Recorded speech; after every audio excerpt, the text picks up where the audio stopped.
does not feel like it's so soon, but at the same time, I can't wait for it. I think we're going to get right into announcements, and we have a sophomore speech today too. Kevin? Yeah, we got a couple of announcements today. We're going to start off with Nayeli.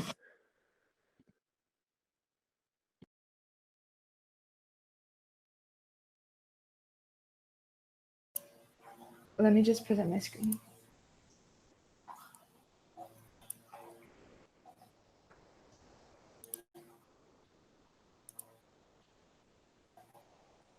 Okay, so I just wanted to talk to everyone really quickly about Poetry Out Loud, which is something we're going to do at York. Basically, it is a recitation competition, and you're not reciting your own poems, you're reciting other people's poems. You go onto the Poetry Out Loud website, and they have an anthology that they keep updated, and you can pick poems there from poets like Emily Dickinson and Robert Frost. The competitions are from school-wide, county, state, and national. And to give everyone a rough timeline, school-wide competitions are usually done by the end of January because the county-wide competitions are the first week of February. And then for the county-wide competitions and up, there are cash prizes. Of course, everything is going to be done virtually because of COVID, but normally for the national competition, you'd be flown out to DC to perform there, which is kind of cool. What else? Oh, right. So our coaches for the competitions, if you were interested in participating, are going to be Mr. Bloom and Ms. Sherry, who have backgrounds in theater, and then the judges are going to be the English teachers. So if you're interested in poetry or theater, drama, if you just think it's something you might enjoy, or if you want to do it just to say you did it and this was your experience, please contact us. And then I just wanted to show you guys kind of what it's like. Hold on, let me just go to this video and mute myself.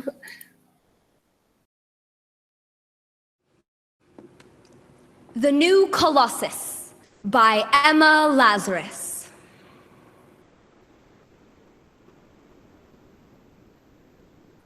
Not like the brazen giant of Greek fame, with conquering limbs astride from land to land.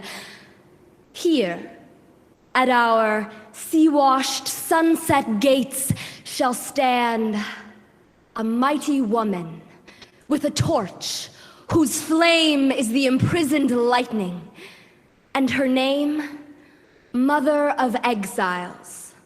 From her beacon hand glows worldwide welcome. Her mild eyes command the air-bridged harbor that twin cities frame.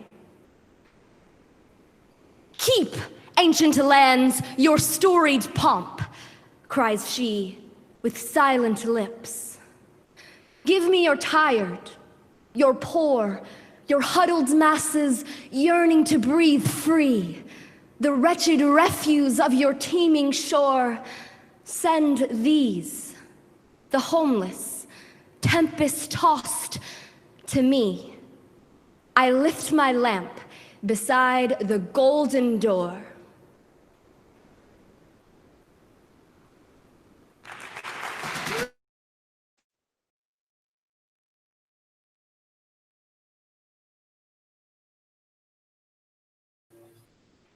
So that's that. I'll put a link to the presentation in the chat so you guys can see the video again, or go to their YouTube channel or visit their website. And yeah, please let us know if you're interested. Thank you.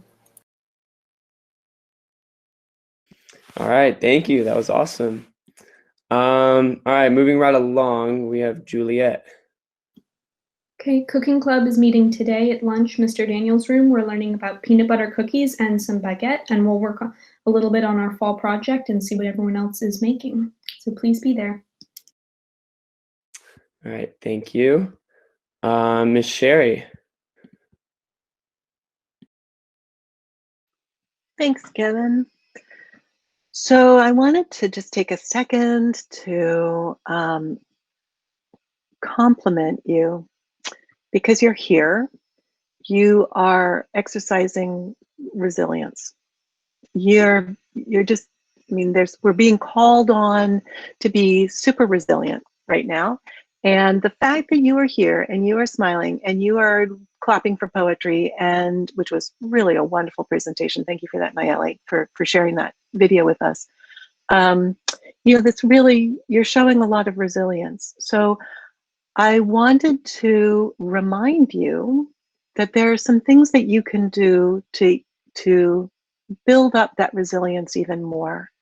And so one thing is to remind yourself what you're doing all this for. What are your goals? Where do you want to be 5 years from now? What are you going to do? You know, you can celebrate this a little bit. What are you going to do when all of this is over? What's on your bucket list for post-pandemic?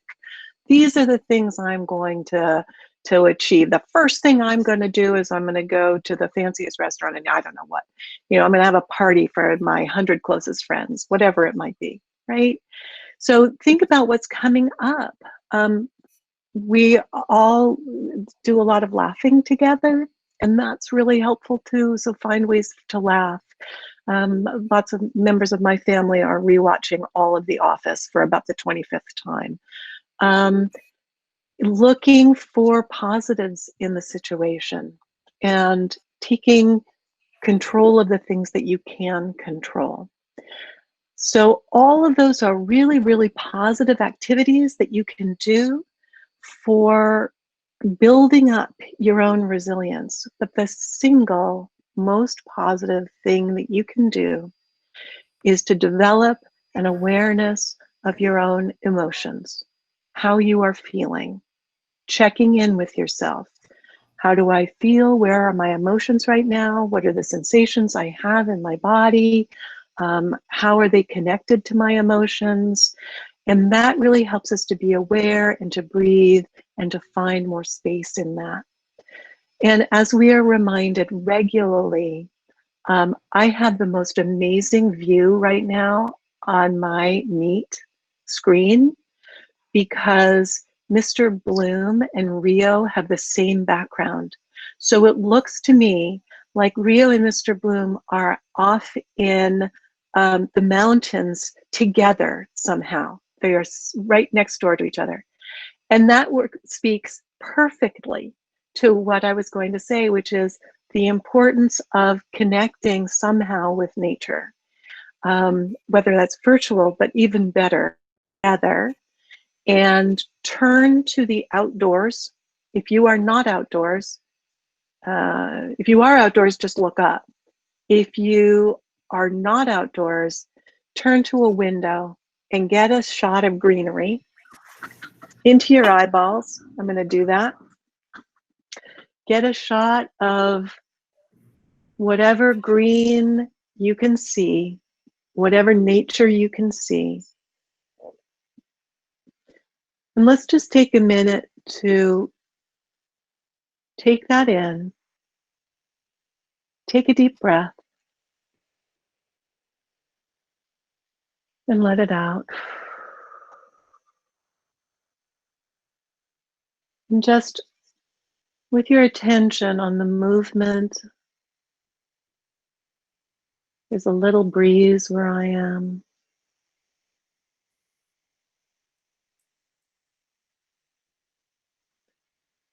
Putting your attention into the outdoors and feeling your weight against the floor, against wherever you're sitting or standing, just being aware of your weight and your presence right now, wherever you are. As you breathe and take in the sun.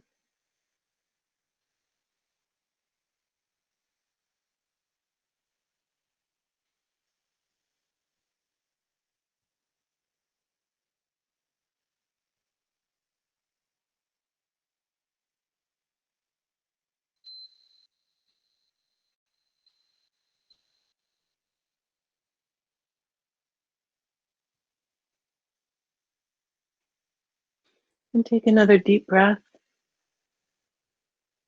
and let it out. And as you go through the day, just keep in mind that it can be so helpful to take one mindful breath, just one, where you're absolutely aware of the breath starting and rising to its crest, and then falling back and falling out. Starting there, and then developing out of that. So thank you, and have a wonderful rest of your day and a fabulous vacation, week off, great Thanksgiving, and take care of yourselves. All right, thank you, Miss Sherry. We'll keep moving, and I believe Francis has an announcement. Yes. So, as you know, today is November 19th, but November 20th is a day that's considered Trans Day Remembrance. It's a day to remember people in the transgender community that died due to anti-trans violence. So I'm going to put a link in the chat to the PFLAG, a page on the PFLAG website that lists all the people who we're remembering tomorrow for this year. And I encourage all of you to take a look, to read their stories, remember their names, because that's how we change the world. Remember people. So I encourage you today or tomorrow, find some time, 5 minutes even, just to look over the list, read the names, absorb that. I think it's a list of about 20 people. No, it's a list of 47 people rather, who unfortunately died this year due to anti-trans violence. So I encourage you, read their stories, read their names, remember them. Thank you.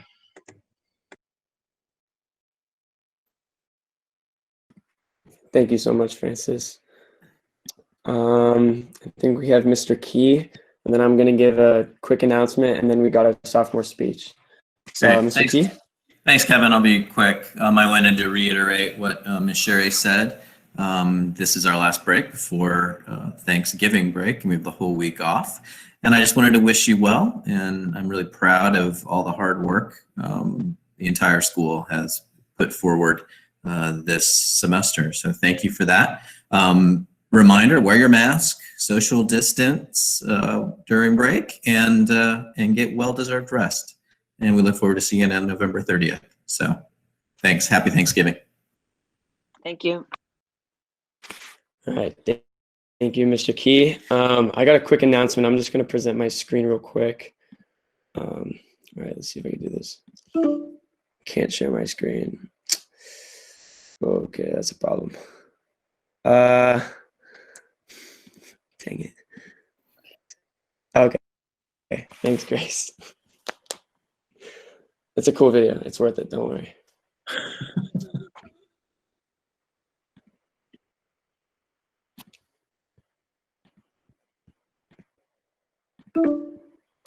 Okay, it says still can't share my screen.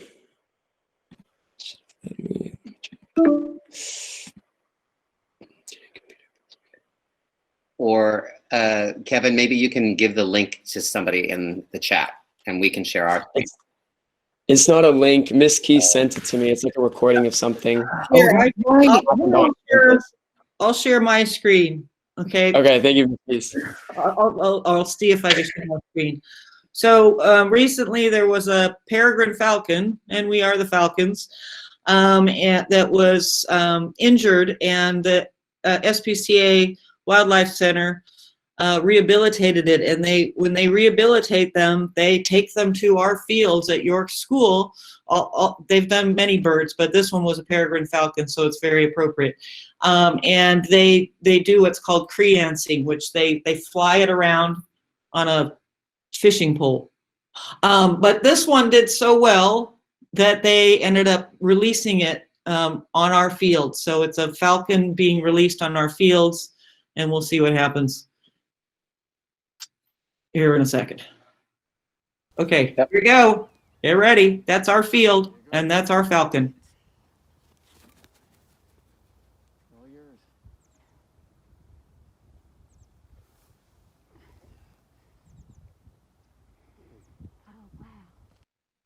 All right. With that, I think we can move on to our sophomore speech. So, as a fellow Falcon, I think we can pass it on to our speaker today. First, let's have the sophomores applaud if you Oh will. yeah, so sophomores, you can unmute yourself and applause for like 10 seconds, and then just have yourselves mute each other. So yeah, or mute yourselves. Yeah. So go ahead right now. Go.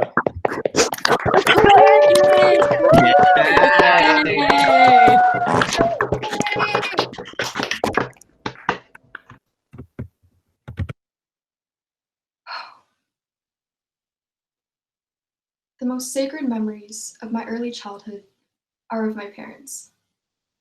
Not my parents individually, but together. That period in my life is the only time I remember them truly being content within their marriage. As years passed, the image I had of my parents began to crumble. I would often see them fighting, although I didn't understand what they were fighting about. Constant arguments, shouting, and tears filled my home. Seeing the two people I cared most about hurting each other wore on me.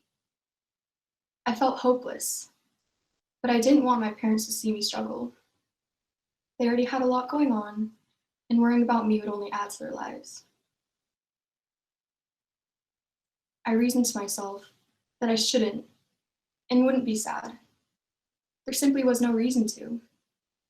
I had two parents who, yes, did have their own struggles, but they also loved me and our family. Why should I be sad when many people have situations much worse than mine? This was when I began to push my emotions to a place where they became easier to manage.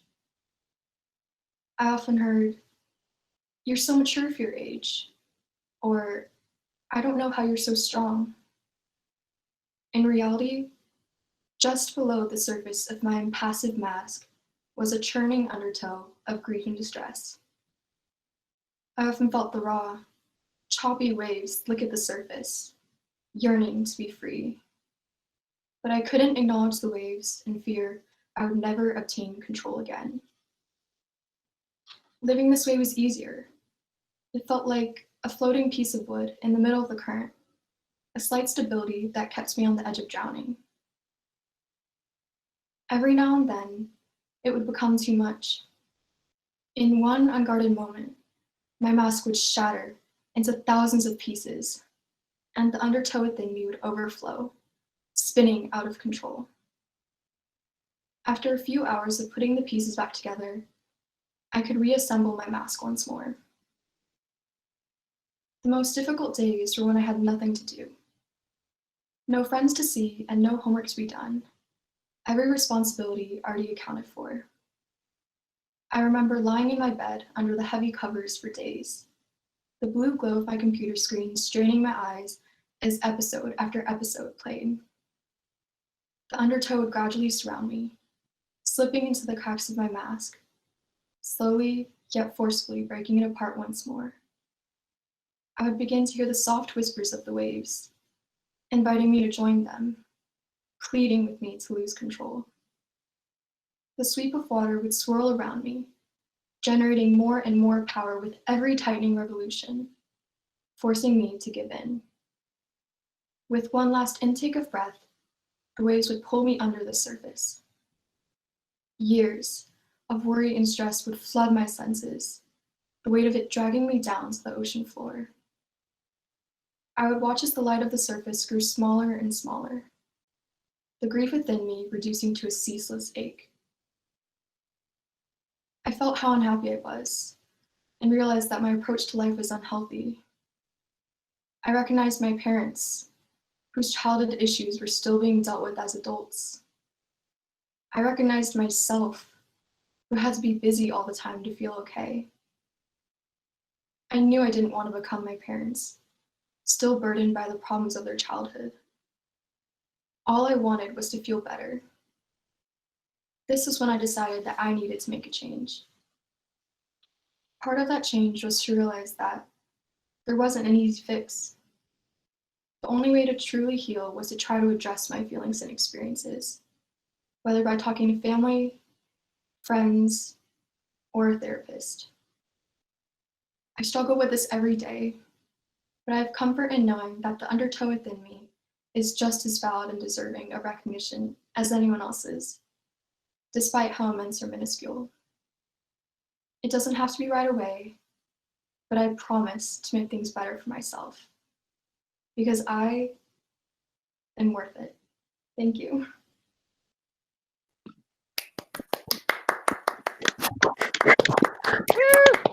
Let's go. Well done, Annie. Let's go.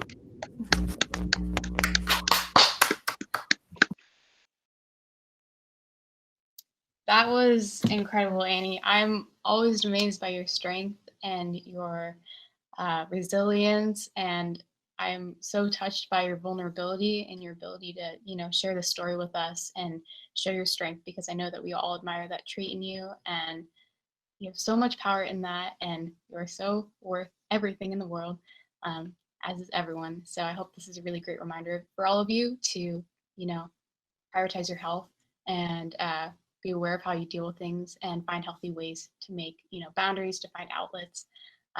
Really an incredible speech, and thank you so much, Annie, for sharing your story with us. Yeah, thank you so much, Annie.